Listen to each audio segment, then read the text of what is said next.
Salut Nader. Comment ça va? Ça va très bien. Ça va, tout va bien? Et toi? Tout va très bien, merci. Merci d'avoir accepté l'invite. Merci pour la réactivité. Merci beaucoup. Ça fait plaisir, ça fait plaisir. Dis-moi, est-ce que tu peux te présenter, s'il te plaît, pour celles et ceux qui ne te connaissent pas? Bismillah. Très rapidement, Nader, donc plus connu sous le nom de Nader Abouanet sur les réseaux sociaux, donc que ce soit sur Facebook, Insta, YouTube, etc. Âgé de 38 ans, père de 4 enfants. D'accord, excellent. Donc, alors, ce que j'aime faire, et la tradition chez WeHustle, c'est dans un premier temps de retracer le parcours. D'accord? Est-ce que tu peux nous parler de tes jeunes années? Paris 19? T'es informé, dis donc. Ah, c'est la moindre des choses.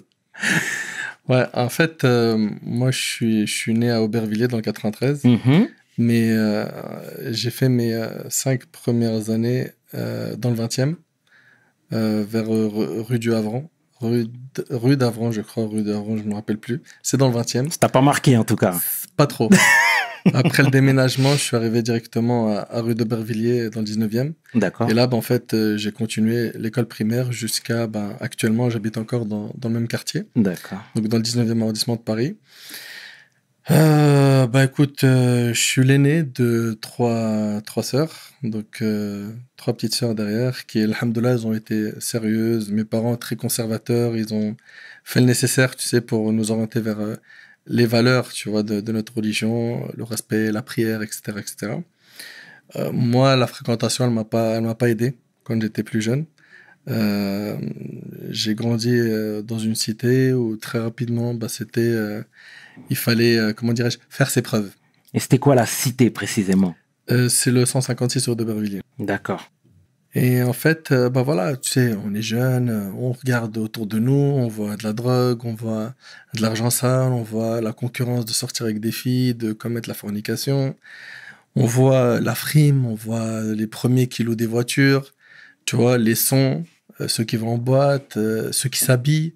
Donc voilà, toi, t'es là, t'es entouré de ça. Et au collège, tu ressens vite le complexe parce que, tu vois, moi, j'ai grandi avec une famille modeste. Financièrement, c'était pas, voilà.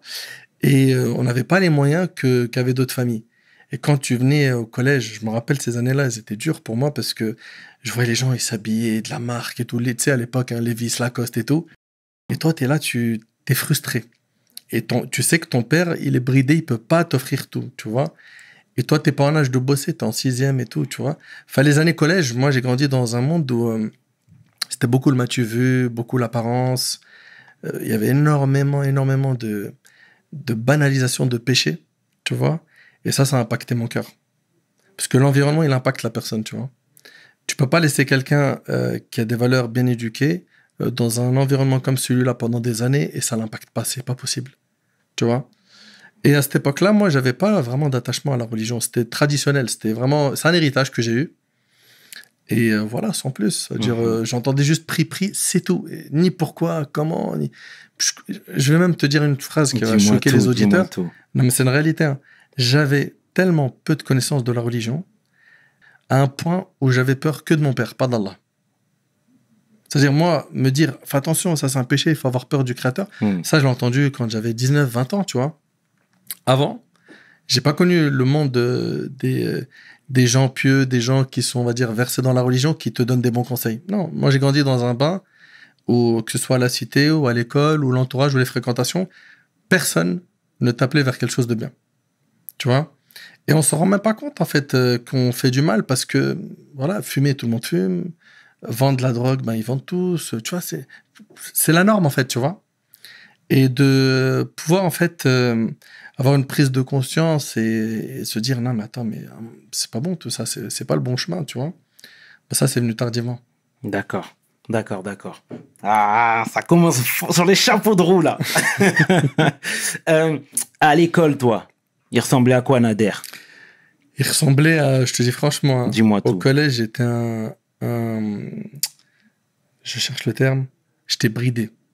C'est-à-dire? Bridé, c'est-à-dire, je voyais les gens, pour moi, ils étaient sur des autoroutes et j'arrivais même pas à démarrer mon petit scooter 50. Tu vois? C'est-à-dire, les gens, ils étaient trop loin. Moi, en fait, ça m'avait impacté aussi de grandir dans le quartier du 20e, parce qu'il n'était pas comme ça, tu vois, jusqu'à l'âge de mes 5 ans. Et après, donc, je suis arrivé dans le 19e, tout s'est accéléré.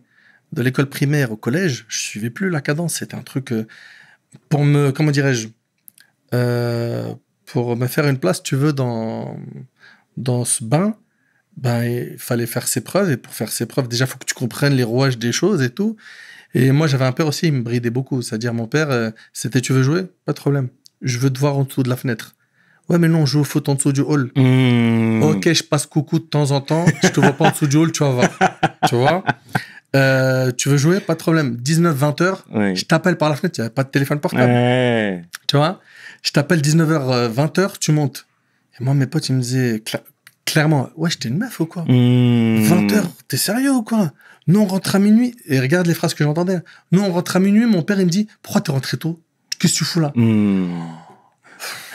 Tu vois? Donc après, il commence à voir le Nader qui va essayer de se rebeller un peu. Tu D'accord. vois? Collège, l'adolescence, tu vois l'ouverture le champ qu'ils ont, tu vois, open autour de toi. Toi, tu te dis, mais non, mais moi aussi, j'ai envie de faire comme eux. Après, j'arrive à un lycée, ça s'arrange pas. Le lycée, c'est pire. C'était un lycée, après, ils ont réuni tous les cassos de la galaxie, ils les ont mis dedans. C'était où? C'était à Colonel Fabien. D'accord. Tu vois? Et donc, on va là-bas, dans ce lycée-là. Alors, délinquance à haut niveau. Toutes les sorties, il y avait des bagarres. Il y avait, je sais pas si tu te rappelles de ce terme, les descentes de cité. Bien sûr. Tu vois? Bien il y avait une descente d'une cité qui venait pour une personne. Parce qu'il avait fait un coup sale de drogue ou il avait tapé quelqu'un. Tu sais, des trucs de Bien cité, sûr, tu bien vois. sûr. Et après, tes yeux, ils grandissent avec ça, tu vois. La bagarre, la haine, la drogue, la violence, la violence, la violence, la violence. J'ai vu des élèves se faire planter, tu vois, coup de couteau devant moi, tu vois. Bombe lacrymogène sur tout le monde, ça tire, course-poursuite avec la police toute la journée. En fait, si tu veux, quand les yeux s'habituent trop, je le dis souvent dans mes conférences, les yeux et les oreilles sont des fenêtres qui mènent au cœur. Ce que tu vas voir va impacter ton cœur. Ce que tu vas écouter va impacter ton cœur. Et le cœur, c'est le membre le plus important dans notre religion. Tu vois? Il a besoin d'un entretien. Il a vraiment besoin d'un entretien très important, tu vois. Et quand toi, tu regardes à longueur de journée des mauvaises choses et t'écoutes à longueur de journée des mauvaises choses, eh ben, petit à petit, ça commence à quoi? À noircir ton cœur, tu vois. Et à la fin, tu en arrives à un stade où toi-même, tu vois plus le mal comme étant un mal et plus le bien comme étant un bien. Tout se perd chez toi. Tu vois, il y a une perte de valeur, perte de repères, perte de modèle, perte de tout, tu vois. Et au lycée, bah moi, ce qui m'a sauvé, c'est quelqu'un du lycée. C'était un jeune, franchement, j'en ai parlé plusieurs fois hein, dans mes interviews. C'était un jeune qui était vraiment très, très, très, très, très, très égaré, loin de la religion, dans la mode, le bling-bling, le paraître, l'argent, la drogue, les meufs, tout, délinquance, tout. Il était dans tout, la drogue, tout, tu vois. Et moi, t'as vu, quand j'étais petit, je cherchais les échappatoires pour sortir, et surtout sortir le soir, c'est un kiff pour un jeune, tu vois. Et quand est-ce que je pouvais sortir le soir? Bien, c'était pendant le ramadan, il y avait les prières de la nuit, tu vois. Tarawih. Et donc moi, j'allais avec mon père à la mosquée. Dès que je rentrais, je sortais. J'allais au kebab avec mes potes, on mangeait. Et après, on revenait avant la fin de la prière. On faisait du cinéma comme quoi on a prié. Après, mon père me disait alors, ça va, ça est là? Ouais, je dis, oh, la prière aujourd'hui, c'était un peu long quand même. Hein. Rien pris, tu vois. Bien sûr. Donc c'était vraiment, on cherchait tous les moyens de sortir. Tu vois, des fois même, qu'Allah me pardonne, on séchait les cours pour aller au cinéma, tu vois, ou aller au bowling. En fait, tout ce que nos parents, ils nous ont. Et ça aussi, c'est un message pour les parents.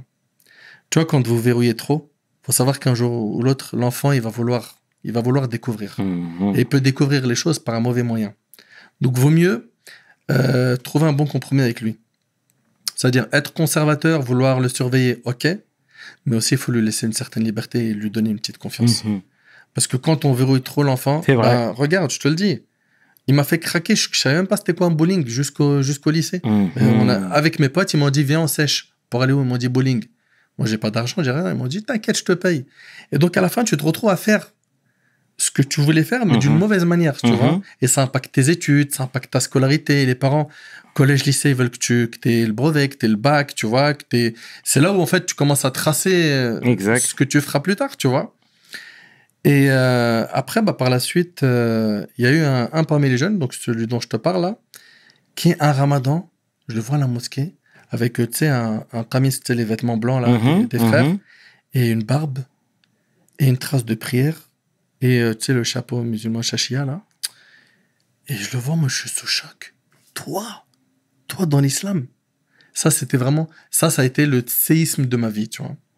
C'est lui, qu'Allah il le préserve et qu'il le récompense, qui a été la cause que Nader, il est sorti de ce monde qui vaut rien, tu vois, de paraître, de faux, d'illicite, etc., vers Et un t'avais monde quel plus âge sain. là? 18-19, tu vois. D'accord. Et quand il m'a vu, en fait, ça m'a fait un électrochoc. Je te dis, en fait, c'est tellement quelqu'un qui a tout fait. Tu vois, quelqu'un qui rêve de tout faire dans le monde du sale. Mhm. Il a scié ce monde. Quand lui, il abandonne, ça fait un électrochoc parce que toi, c'est quoi ton excuse? Mhm. C'est quoi? Tu vas lui dire, bah non, j'ai du mal parce que, je sais pas, moi, je suis attaché au monde des meufs, je suis attaché à la musique. T'es attaché à quoi? Lui, il avait tout. Dans le monde du faux, il était en haut. Tu vois? Et ça a été un électrochoc. Donc, petit à petit, je me suis retrouvé à aimer ce bain et j'ai eu de la répugnance pour le mal, le D'accord. faux, etc. Tu vois? Et il devient quoi, lui? Il y a eu une coupure. Tu vois, surtout que moi, j'ai perdu mes téléphones. Ça m'a pas aidé, tu vois. J'ai D'accord. perdu tous mes contacts. Et à chaque fois que quelqu'un m'envoie un WhatsApp, je dis qui es-tu? J'ai perdu mes contacts. Tu vois. D'accord, ok. Mais je pense qu'il va bien. D'accord. Bon, bah, c'est excellent. Donc, c'est à ce moment-là, pardon, que la religion a pris une place beaucoup plus importante dans ta vie. Ouais. Donc, tu avais à peu près 18-19 ans. Ouais, c'est ça. C'est bien ça? Mhm. D'accord. Mais il y a quand même un cheminement entre cette période-là et l'homme que tu es aujourd'hui. Alors, si tu me permets, moi, je considère pas qu'aujourd'hui, déjà, je suis quelque chose. Tu vois? Même s'il y a du nombre, de la médiatisation, des gens qui te reconnaissent un peu partout. Bah, Nader d'hier, c'est le Nader d'aujourd'hui. Tu vois, D'accord. hier, j'étais avec mes enfants, je me rappelle, ils m'ont dit à 11h du soir, regarde les enfants timbrés. Mhm. Je plaisante. Hein. Non, Les non, enfants, je t'inquiète vous pas. aime, on sait jamais si vous voyez la Mhm. vidéo. Mhm. À 11h du soir, ils m'ont dit on veut voir la Tour Eiffel. 11h du soir. Moi, je suis rentré, j'avais une journée, elle était lourde, chaos, tu Mhm. vois. Et j'y vais avec eux, tu vois. Et puis, je pars avec eux. Tu vois, il y a un petit manège juste en dessous de la Tour Eiffel. Je sais pas si tu vois, il y a un petit manège, Mhm. ils vendent des crêpes et tout. Ouais, ouais, ouais. Et donc, moi, j'ai la petite, elle a 3 ans la dernière, elle aime bien le manège. Donc, bref, ils font 2 tours de manège, on prend des gaufres, des chips et tout. Et t'as vu, moi, quand je sors de chez moi, je suis Nader Stop. Le Nader Abouanas, en fait, c'est juste un nom quand il y a une vidéo qui est publiée. C'est-à-dire que, comment t'expliquer? J'ai pas de dédoublement de personnalité dans le sens où, quand je sors, j'oublie que je suis le Nader Abouanas. Et tant mieux d'ailleurs, parce que sinon, ça me rendrait fou. Et ce qui est relou, fatigant, c'est de voir après des comportements de certains. Comme hier, mon fils, il me dit, mon fils Anas de 13 ans, il me dit, derrière toi, il y a des filles qui te prennent en photo. Ça, c'est des trucs, tu vois, j'aime pas trop. Mhm. J'aime pas trop parce que moi, je considère vraiment pas que je suis quelqu'un. Je suis vraiment sincère, tu vois. Je suis juste un musulman qui a pris quelques outils en arabe, qui les a traduits, et quelques vidéos qu'il a mis en ligne. C'est tout, il n'y a rien de Ça t'arrive spécial. de faire des photos dans la rue? Moi, alors ça, par rapport aux photos, tu sais, moi, je suis très, très méfiant du monde de la starification, puisque je veux pas qu'on me mette dedans, bien que certains me prennent pour ça, tu vois. Moi, je te le dis, je te le répète, et ça va peut-être faire un peu trop, mais quand je sors, je suis Nader, stop. Mhm. Quelqu'un qui mange, boit, court derrière sa Mhm. petite fille, Mhm. qui joue, qui rigole, tu vois. Et des fois, on me demande des photos. Alors au début, j'avais une position par rapport aux photos qui est de non, mais si tu prends des photos, après tu vas te retrouver à signer des autographes, ferme cette porte. Et donc au début, je la fermais à tout le monde. Je disais écoute, non, laisse tomber et tout. Jusqu'à un jour, je suis parti à Lyon pour une conférence avec Moussa de Bani Street. Je crois que tu l'as reçu. Exactement. Donc, Qu'on tu l'as salue. Hein. Qu'on salue Moussa.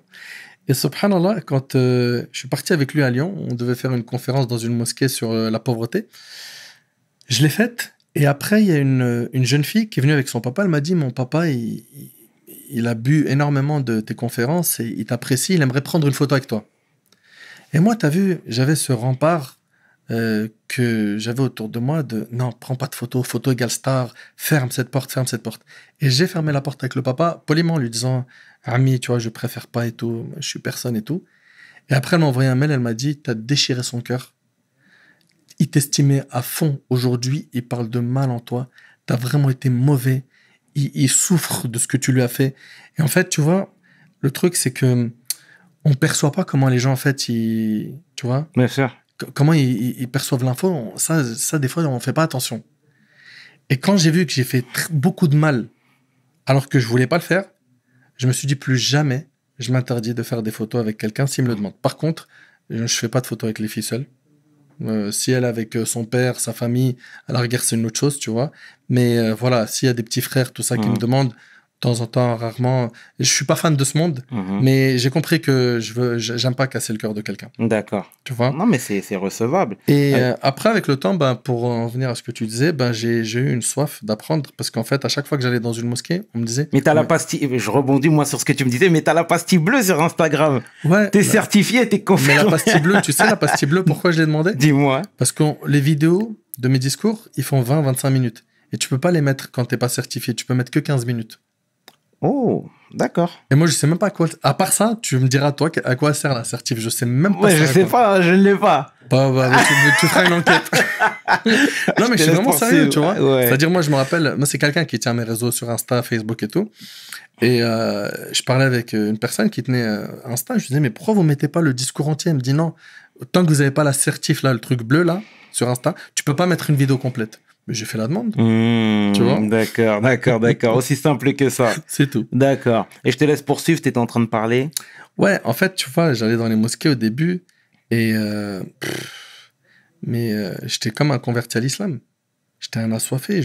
Et surtout qu'à chaque fois que je faisais quelque chose, on me disait, frère, c'est pas comme ça qu'il faut faire, c'est comme ça. Frère, c'est pas comme ça, c'est comme ça. Non, frère, c'est pas comme ça, c'est comme ça. À force de c'est pas comme ça, c'est comme ça, je me disais, mais c'est pas possible. Lui, il parle, il manie bien les textes, lui, il est à l'aise, lui, il est à l'aise, lui, il est à l'aise. Ça m'a créé une frustration puissante. Tu vois? Je me suis dit, mais jusqu'à quand tu vas être comme ça, un ignorant? Ils ont commencé par où? Ok? Après, j'ai compris qu'il fallait un outil indispensable pour pouvoir découvrir les trésors de notre religion. C'est l'arabe. La langue arabe. Avant ça, j'ai rencontré Ami Hassan, qui m'a beaucoup aidé dans la période où le frère, il m'a fait changer d'environnement, tu vois. Ami Hassan, alors, c'est qui? C'est un imam qui est extraordinaire, il est marquant. C'est un papa qui est venu du bled, donc c'est un Tunisien d'origine, barbe blanche, grande, tu vois. Il est toujours habillé en qamis et tout. Et il a réussi en fait à rentrer dans le cœur de la jeunesse par l'humour. Tu vois? C'est-à-dire qu'il nous parlait d'Allah, mais il y avait toujours de l'humour. Une touche d'humour tellement puissante. Ça, c'était sa force. Et aussi, l'amour qu'il transmettait. Avant chaque cours, après chaque cours, il te serre dans ses bras. Je t'aime, je t'aime. Si t'as besoin de moi, compte sur moi. Appelle-moi quand tu veux. T'as un coup de blues, tu m'appelles. Tu peux compter sur moi. Tout de suite, on a trouvé un papa spirituel. Tu vois? Et je me rappelle, l'année où on l'avait connu, je me rappelle, on passait le bac. On lui avait demandé de faire des invocations pour qu'on ait le bac et il a fait dua. On a tous eu le bac, tu vois. Et subhanallah, on a vraiment senti une grande proximité avec lui. Il nous a pas, tu sais, pris de haut. On portait des chaînes en or, on mettait des trucs, tu vois, qu'il fallait pas porter, tout ça et tout. Il nous a pas pris la tête sur ça. Il nous a vraiment fait aimer la religion. Il nous parlait beaucoup, beaucoup, beaucoup du Créateur. Tellement il nous en a parlé. On a eu un amour pour lui, on était prêt à faire des prières, à faire des aumônes, à aider, à partager, tu vois. Il a vraiment fait démarrer cette flamme dans le cœur de j'ai envie d'être quelqu'un de bien, je veux faire quelque chose de bien. Tu vois. Puis après, on a commencé à fréquenter des imams dans des mosquées, tout ça, pour étudier quelques livres, jusqu'au jour où je me suis retrouvé à la madrasa. La madrasa de Porte de la Chapelle de Cheikh Ayoub. On l'appelle la madrasa de Cheikh Ayoub. Alors, si tu me fais parler sur Cheikh Ayoub, je pense que je vais te finir ta vidéo là, et je vais faire même des heures. Mais c'est rapidement un homme qui s'est converti à l'islam. D'accord, il y a environ, je crois, une quarantaine d'années. À la base, il n'était pas parti pour se convertir, il était parti en Inde. C'est quelqu'un qui voyageait beaucoup et tout. Il a aimé l'islam, il s'est converti, puis après il s'est retrouvé à étudier les sciences religieuses. Pour étudier les sciences religieuses, il avait besoin de l'ourdou, le perse, l'anglais, l'arabe. Il a appris ces langues. Et pendant 6 ans, c'était quelqu'un qui a excellé dans les sciences religieuses. Il est diplômé dans les sciences du hadith, donc les récits prophétiques, dans la jurisprudence islamique. Et vraiment, il est revenu avec un bagage qui est très costaud. Et Je crois que ça fait presque à peu près 20 ans que je suis chez lui, jusqu'à aujourd'hui. D'accord, d'accord. Donc toi, tu t'es pas formé à l'étranger? Non, D'accord. non. Je voulais. Mhm. Mon père, il m'a dit non. Et Je dis pourquoi? pourquoi? Parce qu'en fait, comme j'étais son seul fils, dès que j'ai fini mon BTS informatique et réseau, il m'a dit tu vas venir travailler avec moi dans les livraisons. Il venait d'ouvrir sa société de D'accord, livraison de produits d'accord. alimentaires. C'était un grossiste de produits alimentaires. Et pendant, compte, j'ai fait, euh, j'ai fait presque 20 ans avec lui de boulot. Tu D'accord. vois, je lui tenais la compta, les stocks, les livraisons, les Mhm. manques, les encaissements. Et quand il allait en vacances, il me laissait moi le remplacer et personne ne pouvait le remplacer à part moi. Et il me faisait trop confiance. Et d'ailleurs, quand j'ai quitté son boulot pour plus tard ouvrir l'Institut Déclic, ça a été Un crève-cœur. ah ouais, ça a été quelque chose. D'accord.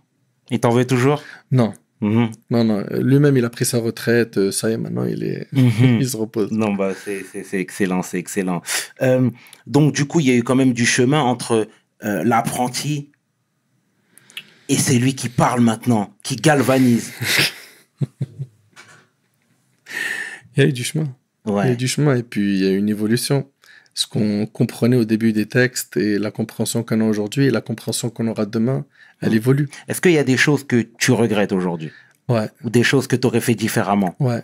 D'accord. Tout ce qui Lesquelles, est par exemple? jurisprudence, où on parle de ce qui est autorisé, ce qui ne l'est pas. D'ailleurs, pour te faire une confidence qui est en même temps pas vraiment une confidence, mais c'est que le site Durus.net, Mhm. qui est le site avec lequel on va dire mes conférences ont été connues, Exact. qui est né, je crois, en 2007, si ma mémoire est bonne, je l'ai refait. Et ce nouveau site, il existe depuis maintenant presque 2 mois. J'ai dû effacer un tiers de mes conférences que je referai. D'accord. Tu vois, c'est-à-dire en fait, si tu veux, j'avais pas le temps de regarder dans le rétroviseur ce qui avait été fait. J'en fais tellement des conférences que là, quand j'ai fait le nouveau site, j'ai dû filtrer que ce que je garde, que ce que je garde pas.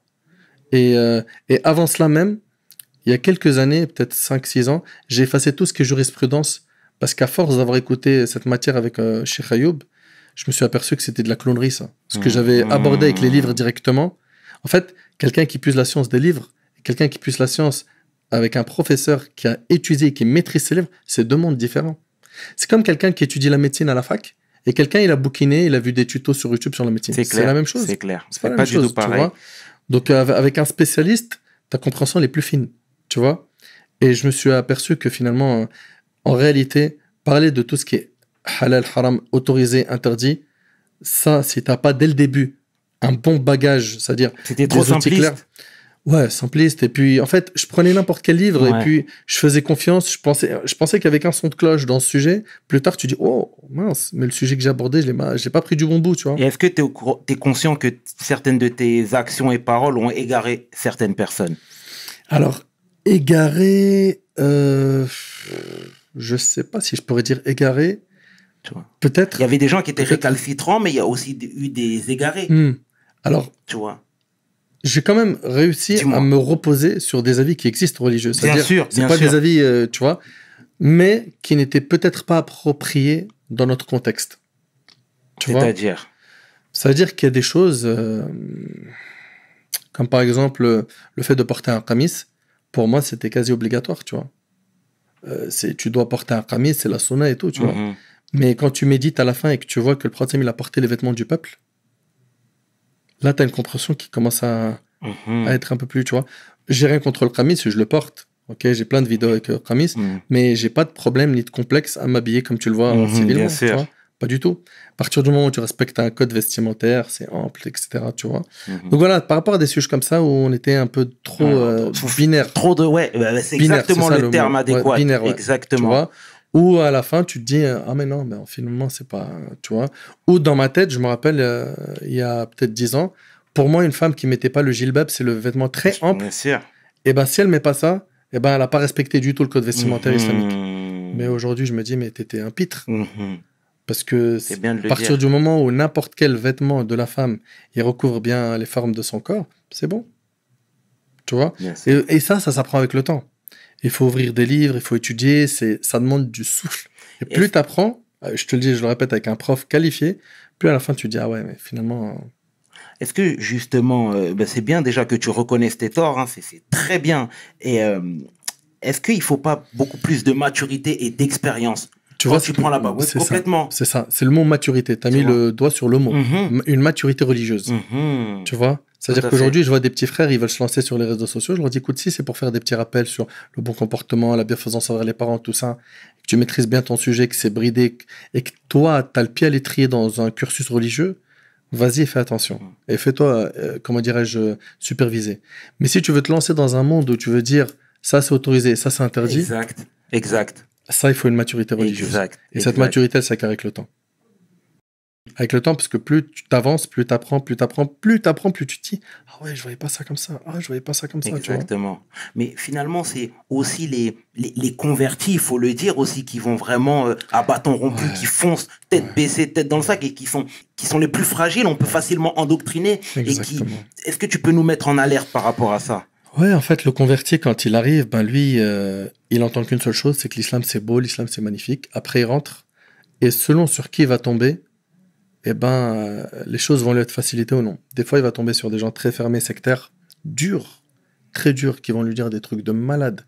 Moi, une petite jeune, elle me dit, je me rappelle au téléphone, j'ai 15 ans, on m'a dit que j'ai pas le droit de vivre dans un pays de non-musulmans, je veux quitter mes Hmm. deux parents, mais je vais où, comment, avec qui? T'imagines le choc? 15 ans. Mhm. 15 ans. À cet âge-là, argumenter en lui disant, tu sais, non, mais un texte qui dit ceci, cela, ils n'ont pas la maturité eux-mêmes pour comprendre. Ils n'ont même pas d'outils Bien sûr. pour comprendre le texte, le contexte, l'explication du texte, les avis des savants. Ils ont Mhm. pas, ils viennent de rentrer dans la religion. Donc là, c'est une histoire de confiance. Je le dis, est-ce que vous me faites confiance? Oui? Ben, arrêtez. Arrêtez avec vos idées. Ok, apprenez la religion et ayez un bon comportement avec vos parents. Vous voulez partir où? 15 ans. T'imagines le truc? C'est fou. Tu vois? Moi, j'ai vu certaines interventions. Voilà, récemment même, tu es parti au Tarteret. Hein? Ouais, exactement. D'accord?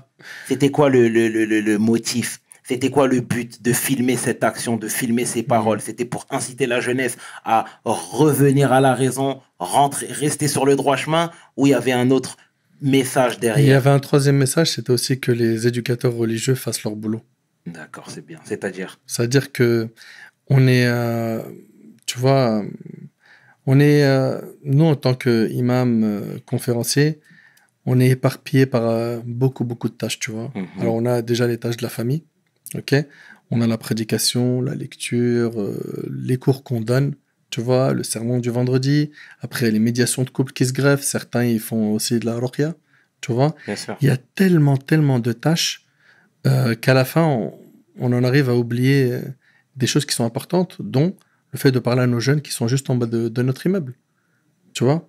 Ils sont en bas de notre immeuble, ils roulent des joints, ils gênent le voisinage, ils ont des disputes et des embrouilles avec la police régulières, Mm. tu vois?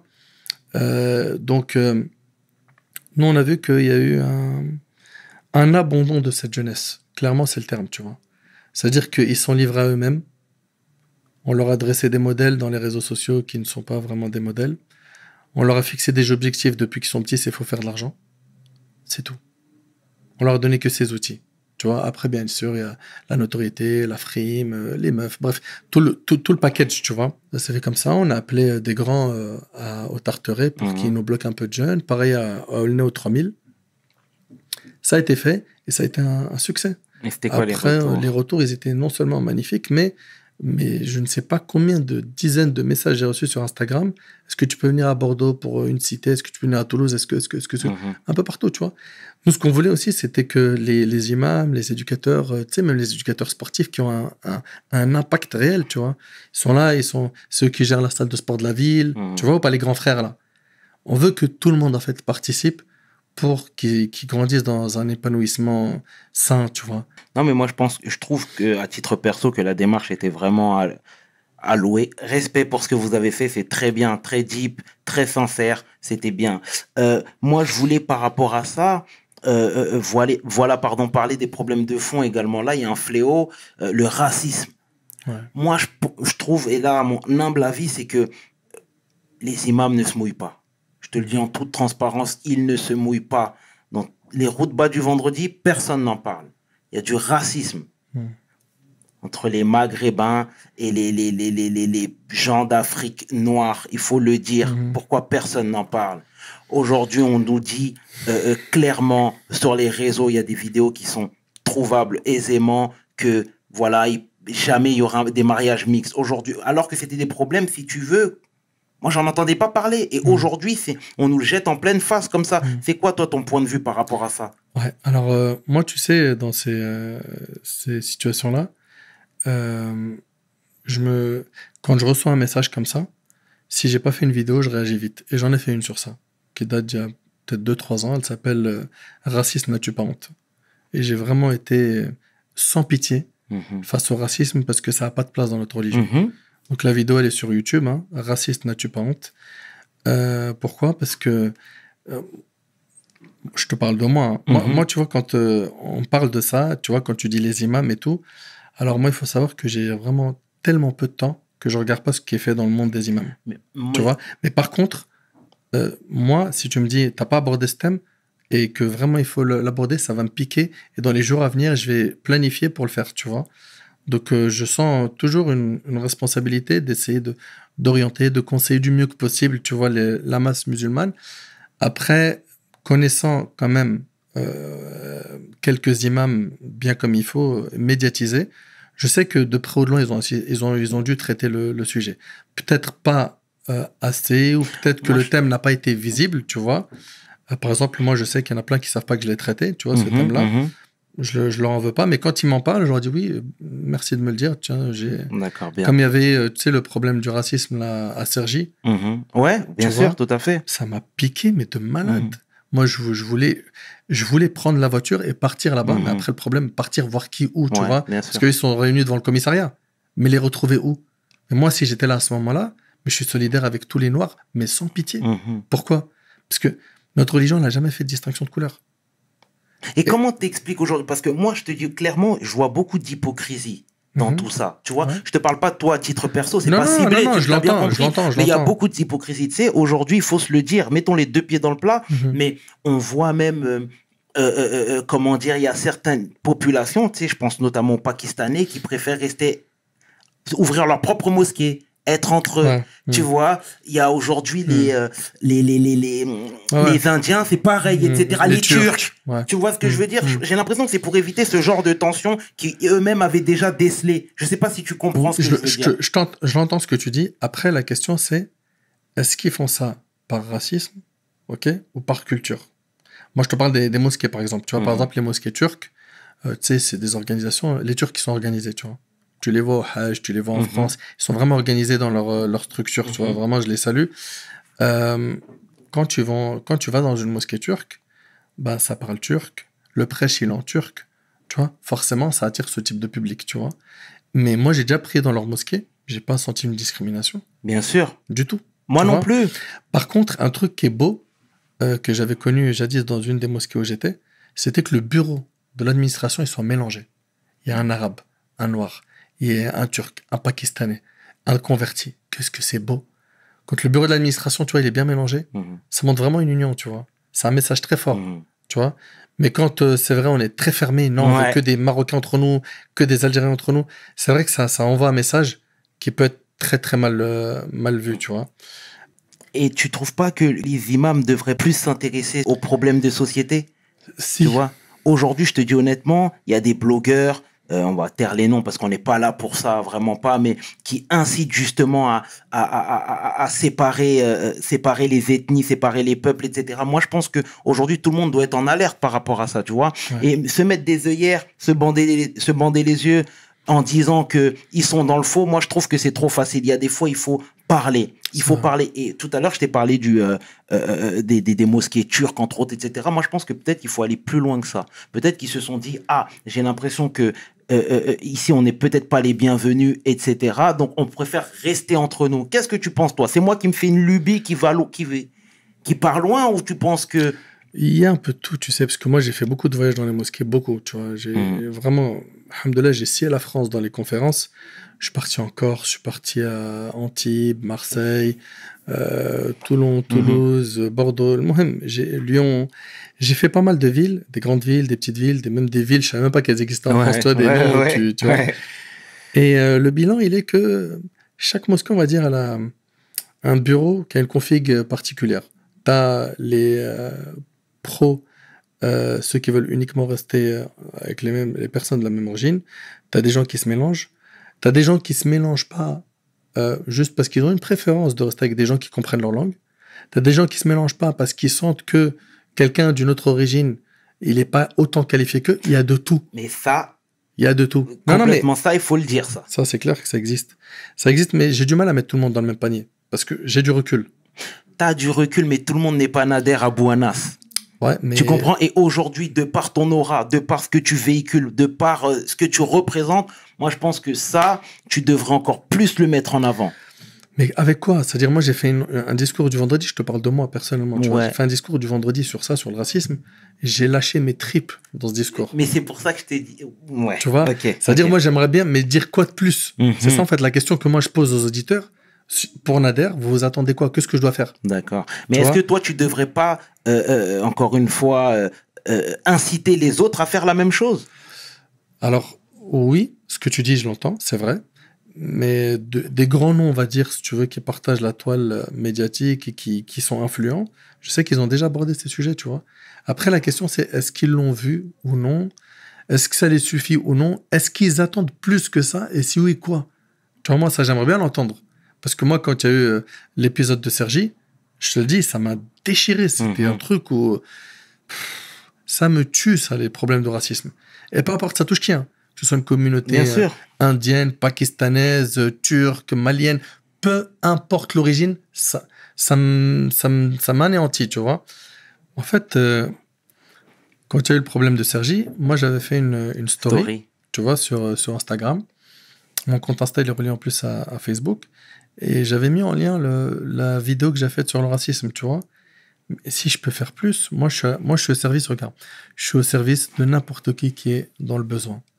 Que ce soit pour une affaire de discrimination, de besoin financier, une association humanitaire qui a besoin d'un petit coup de main. Moi, je considère pas ma page comme étant une page qui doit mettre que du Nader Abou Anas, tu vois. C'est-à-dire que je suis vraiment au service des gens dans la mesure de mes capacités, dans la mesure du possible. Mais encore faut-il nous dire, tu vois, que ce qu'on peut faire, tu vois. Parce que c'est vrai, hein, je l'entends. Ouais, les imams, ils parlent pas des sujets de racistes. Moi, j'entends ça, comme je te l'ai dit, comme je regarde pas trop ce qui se passe au niveau des autres imams, bon, des fois, je vois les titres, tu vois, de certains imams et tout sur YouTube. Mais moi, faut quand la personne parle, elle me juge sur mes actions à moi, tu vois. C'est clair. Je peux pas être responsable des actions des autres imams. Enfin, par rapport à ce point-là, moi, je demande à mes frères musulmans, tout type d'origine confondue, d'avoir beaucoup de recul et de ne pas tomber dans le piège de la division. Tu vois? Piège de la division où les Maghrébins sont entre eux. Ça à bannir, ça. C'est n'importe quoi. Tu sais, on a reçu il y a peu de temps Tariq Ramadan, que je salue au passage, qui reconnaissait ce qu'on est en train de se dire actuellement et qui disait que les Maghrébins devaient se lever aussi parce qu'il y avait énormément de racisme au Maghreb. Tu vois, les Noirs maghrébins, les Chleux, entre autres, subissaient énormément de racisme et qui devaient parler. Quand tu dis parler, c'est-à-dire... se lever, dénoncer. Dénoncer. Pourquoi ils le dénoncent? Mais est-ce que leur voix va porter? En fait, sous quelle forme? Peu importe la forme. Moi, je pense que les influenceurs, les gens qui ont une audience, tu vois, eux, leur message, ils l'écoutaient, ils ont une grande portée de publication, tu vois. Eux, ils doivent avoir comment dirais-je, ce message d'union, ce message de fraternité, tu vois, ce message d'apaisement. Parce qu'on a senti la tension à Sergi. Moi, je parle pour l'instant, je suis bloqué sur Sergi, tu vois. C'est le dernier épisode qui me vient à l'esprit, tu vois. Où, de quel droit on dénigre quelqu'un pour sa couleur? Mais il se prend pour qui? Tu vois? Et je le répète, peu importe de qui vient cet acte, je le combattrai jusqu'à la fin de ma vie.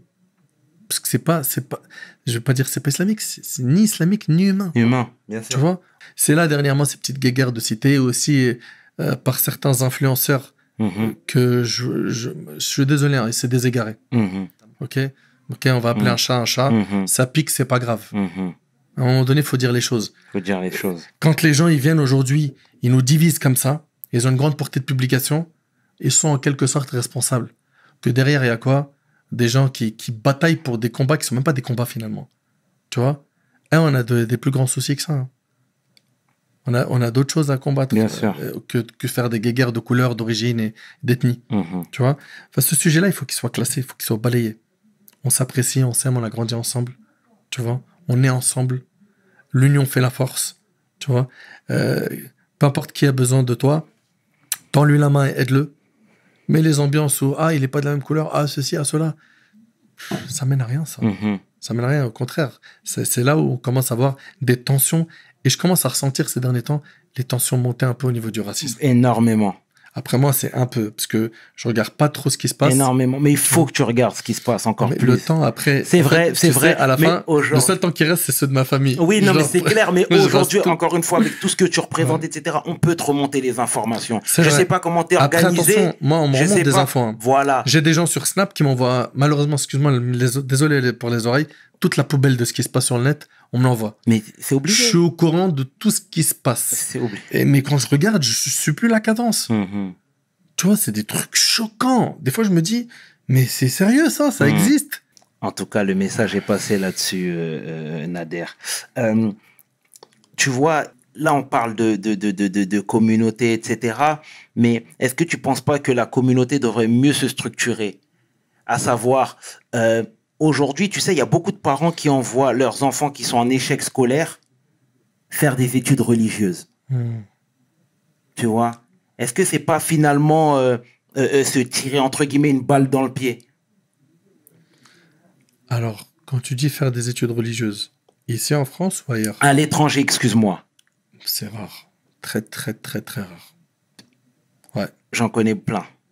Ouais, donc, mais c'est à l'échelle nationale, c'est pas... Ou que ce soit ici même. Ouais.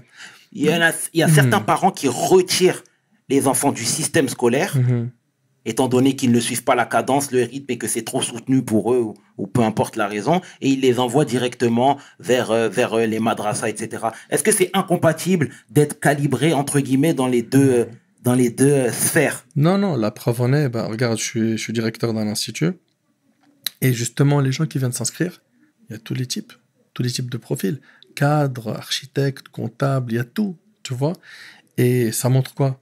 Qu'on peut percer dans les études, et avoir un bon équilibre dans l'apprentissage de la religion, et l'un n'empêche pas l'autre. Au contraire, et on a besoin aujourd'hui que les parents accompagnent, aident, que ce soit par des cours particuliers, par l'intervention de certains éducateurs, des gens influents de la famille, accompagnent un peu cet adolescent ou ce jeune qui a du mal un peu avec les études, et le poussent à finir, parce qu'au final, il y en a plein qui ont arrêté en chemin. Après, ils ont fait, tu vois, des boulots, qui sont pas top, très fatigants, tu vois, où ils font des tonnes d'heures pour très peu d'argent, et après avoir fait 4-5 ans, ils se disent j'ai envie de reprendre les études. T'aurais dû faire ce choix un peu avant, tu vois, t'aurais pas perdu ces 5 ans de ta vie. C'est clair. Tu vois. Et quand ils écoutent, ils réussissent et ils excellent, tu vois. Franchement, l'idéal, finissez votre cursus ici. T'as fini, pars, va étudier. Va étudier. Tu vas revenir. Si jamais tu n'arrives pas à revenir et tu trouves ta place dans l'enseignement, de ce que tu veux faire, enseigner la religion et tout, tu as un bagage, tu as un bon diplôme qui te permet de rebondir et te permettre de, tu vois, de te mettre en place le temps de trouver ce que tu recherches. D'accord. Et la hijra, pour toi, c'est... C'est quoi la hijra? Fondamental. La hijra, donc, c'est de quitter un pays non musulman pour aller vivre dans un pays musulman. C'est au cas par cas. Pourquoi tu l'as pas fait, toi? Moi, je me sens utile ici. D'accord. Tu vois. Et l'idée, c'est qu'il faut en fait pouvoir préserver sa foi. À partir du moment où tu sens que ta foi elle est menacée, tu n'arrives plus à pratiquer ta religion, peu importe là où tu te trouves, tu dois faire attention et prioriser ta foi, celle de ta famille, et de quitter l'endroit où ta religion est totalement menacée. Je voulais aborder avec toi le petit clash entre Tariq Ramadan et Salim Laibi.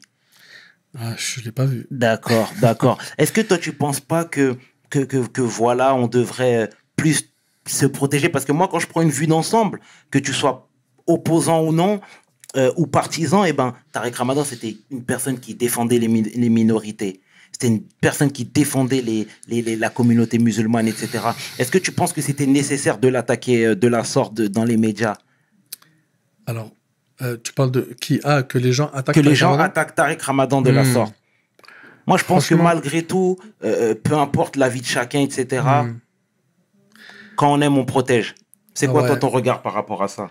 Ben, en fait, moi, j'ai vu comme tout le monde un peu, ben voilà, Bourdin, ceci, cela, tu Mhm. vois, quand il est passé et tout. Après, c'était des choses où, tu vois, moi qui n'aime pas trop m'intéresser aux vidéos des gens, après, c'est des incontournables, c'est des vidéos où tu es obligé de savoir ce qui se passe, c'est de l'actu, Malheureusement, tu vois. malheureusement. C'est de l'actu. Mais par contre, tu vois, le débat, le clash avec, je sais pas, Nicolas, je sais pas de quoi, j'en ai même pas entendu parler. Mais quoi qu'il en soit, moi, personnellement, ma position, elle a été la suivante, c'est de rien dire. De rien dire. Médiatiquement, je me suis pas prononcé du tout. Bien sûr. Tu vois.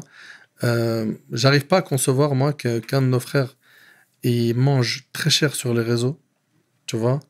Il a mangé de la part de quasiment tous les médias. Il a pris cher. Et puis nous, ces co-religionnaires, on lui saute dessus. À croire que ça suffit pas déjà ce qu'il a eu comme épreuve. Tu vois. Là, je suis pas en train de dire ce qu'il a fait, c'est bien, c'est pas bien. Je rentre même pas dans ce débat, tu vois. Je l'ouvre même pas ce dossier. Mais le fait est que, ben voilà, Tariq, c'est un musulman. Il a connu son épreuve. Venir lui sauter dessus et en rajouter, le déchirer, dire des paroles qui sont dures sur lui. Moi, je n'ai pas été éduqué comme ça, Mhm. tu vois. Voilà, ben, chacun est responsable de ses actes, hein. D'accord. Bon, en tout cas, le message est passé. On le salue au passage. Euh, je voulais aborder avec toi la société en 2021. C'est un pays qui est hostile à l'islam? Mais il y a de l'hostilité.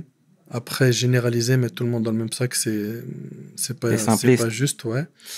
Il y a une belle, comment dirais-je, montée médiatique de canaux islamophobes, de voix d'extrême droite qui ne se reposent pas. Mhm. Voilà, on va dire les mots comme ça, qui ne se Mhm. reposent pas. Eux, leur activité, c'est les musulmans, tu vois. Mhm. Le pays traverse plein de crises, les crises du Covid, le chômage, l'économie, ceci, cela. Mais on parle encore de hijab, hijab, hijab, hijab, hijab.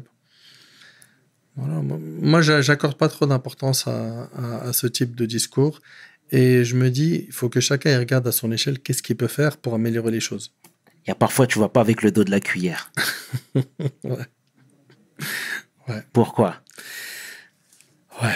Bah alors en fait, regarde, moi je suis quelqu'un qui, de base, je suis quelqu'un de, comme tu le vois, détendu, cool. Tu Mhm. vois, et j'aime énormément rigoler. Tu vois. Bien sûr, avec un cadre, hein, c'est pas sans limite. Maintenant, il y a des rappels dernièrement que j'ai fait où, comme tu as dit, j'ai bien levé le ton et j'ai trouvé ça même nécessaire. Mhm. Pourquoi? Parce que j'ai des retours qui me sont faits, comme je t'ai dit, de plein de gens sur ce qui se passe dans les réseaux sociaux.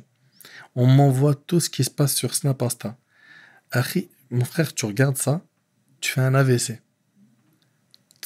C'est trop, c'est trop, c'est vraiment les gens ils sont vraiment en roue libre, tu vois, c'est abusé. Et ben moi j'ai affaire à un public qui est varié. Et le public tête dure, je sais qu'il y en a beaucoup parmi eux qui m'écoutent. J'ai leur retour, j'échange avec eux sur les messages et tout dans les réseaux et tout, tu vois. Donc ces derniers temps, il y a plein de fléaux comme surtout étaler ses péchés publiquement, Mhm. tu vois. Ça c'est devenu quelque chose de normal ça, hein. Et quand tu lui parles, il dit il y a que Dieu qui juge. Non mais attends, qu'on se mette d'accord. Il n'y a que Dieu qui juge la personne, si elle va aller au paradis ou en enfer, ça c'est vrai.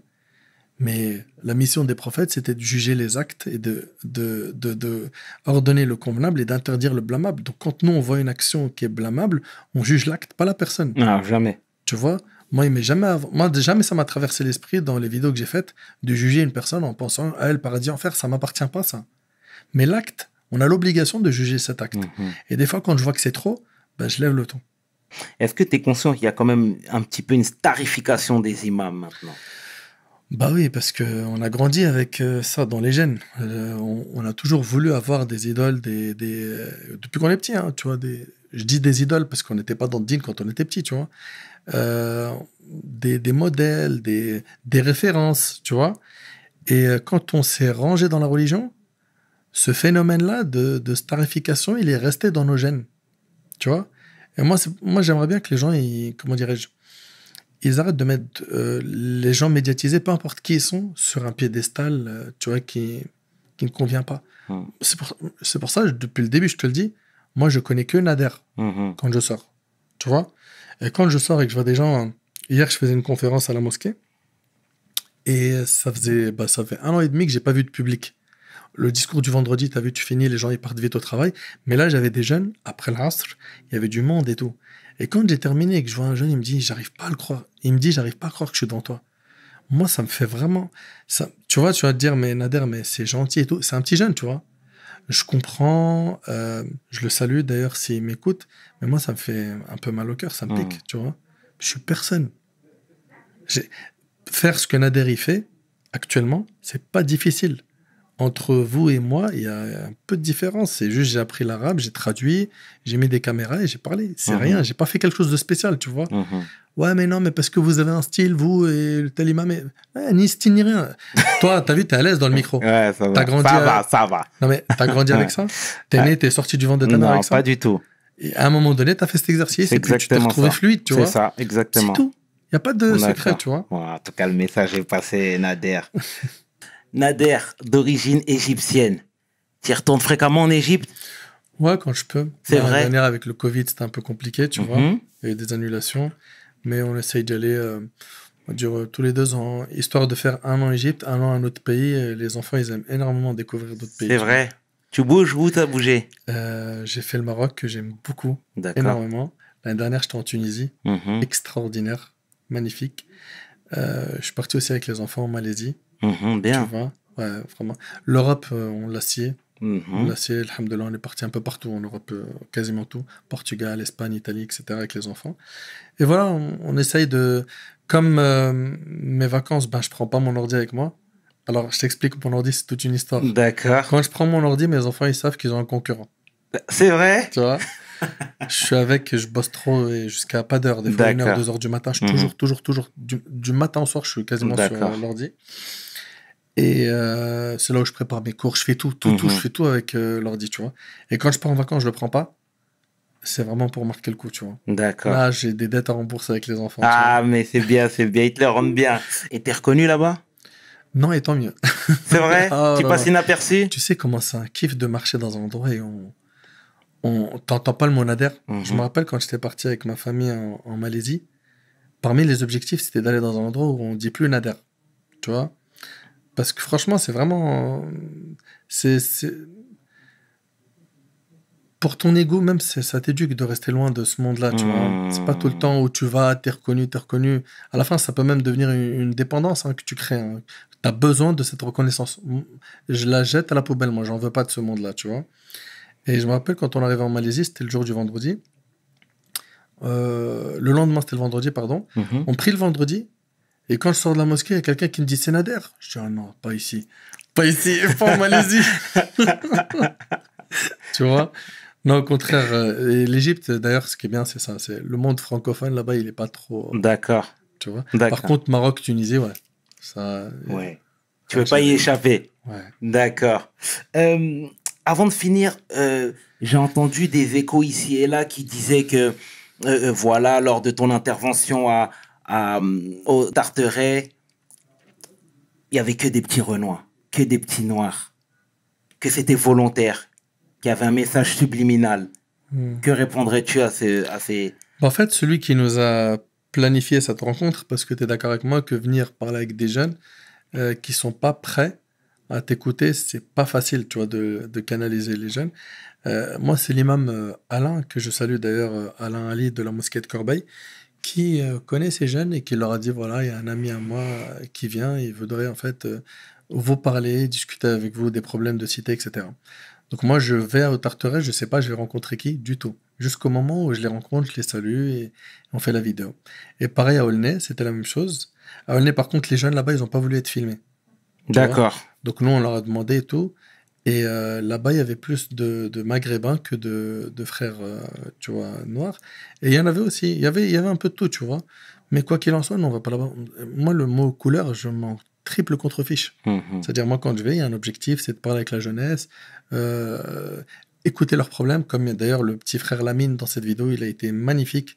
Je sais pas si tu te rappelles, c'est un petit jeune qui a pris la parole et Je qui me a souviens vraiment très bien. été magnifique. Il avait Très dit, bien. voilà, nous, on ne parle que d'argent, de voitures, etc. Tu vois?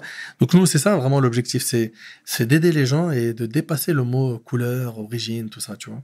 D'accord. Donc, non, si les gens ils pensent que c'est calculé, un message subliminal, c'est l'arabe qui parle au noir, qui... Non, ben, tout ça, vous pouvez le mettre de côté.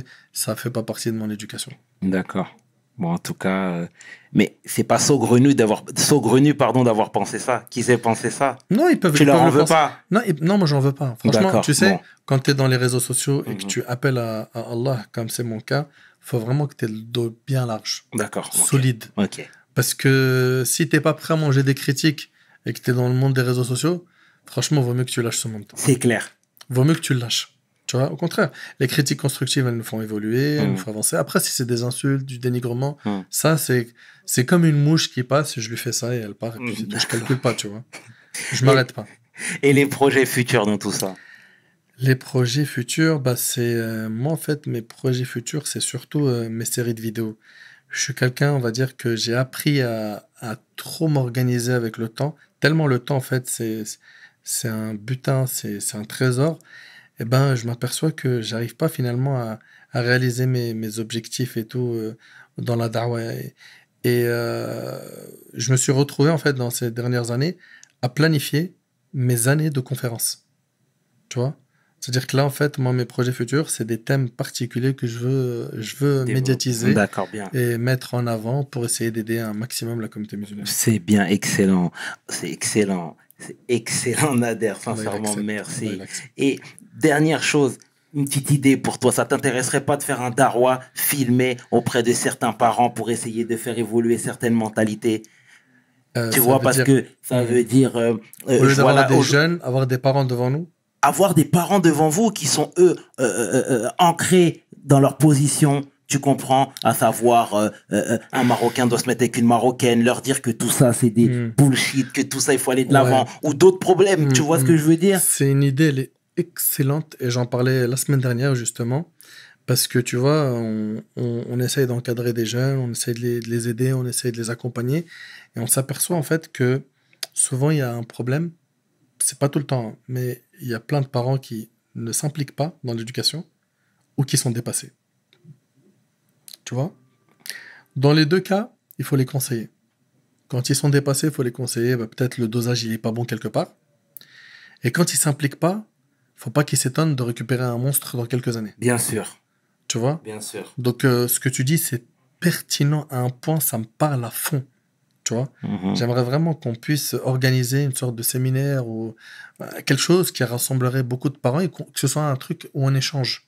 Pas un monologue où Voilà, bah, exactement ça. Nader il met play et puis eux ils écoutent. Non, Exactement. vraiment, parce que eux-mêmes ils ont des choses à nous apporter, à Mhm. conseiller. Il y en a qui ont réussi des choses que d'autres n'ont pas réussi, tu vois. Au contraire, c'est une très bonne idée que j'essayerai. Bah là, tu vois, tu m'as mis la puce, c'est bon. Bah, écoute, Quand est-ce que je vais réaliser ça? Elle est dedans. Tu vois? Probablement, Inch'Allah, dans les prochains mois, je ferai le nécessaire d'accord, pour planifier mes très très très bonnes idées pertinentes. d'accord. Ça Bon. nous ferait gagner beaucoup de temps, hein, Mhm. de prendre des expériences de ceux qui ont réussi. Mhm. Comment ils ont réussi? Tu vois? Il y a plein de choses, hein, plein de choses à faire Mhm. qui peuvent aider, des outils qui peuvent aider les parents à mieux éduquer leurs enfants. En tout cas, le message est passé. Le message est passé. Nader, au nom de toute l'équipe de WeHustle, nous te remercions Barakallah pour fik, ton c'est moi qui te partage, remercie. pour ta gentillesse, ton sourire, ta disponibilité. Et c'est Ouais, important. pas de Et puis là, on te voit avec une belle petite casquette, tu vois, en mode américain un petit peu. C'est très bien, c'est très bien. En tout cas, merde. Je te dis ça parce que t'adores rigoler. Quand les caméras sont en off, tu rigoles. Donc, je le dis face caméra. Non, mais plus sincèrement, merci en tout cas. C'est moi qui encore te une fois. remercie pour Ça l'invitation. fait plaisir. Merci Merci beaucoup. C'était le tiers qui est 500. Tu peux inverser, les deux sont corrects avec l'homme que l'on nomme, le frère que l'on nomme, Nader Abou Anas pour We Hustle. Mes paroles valent tiers.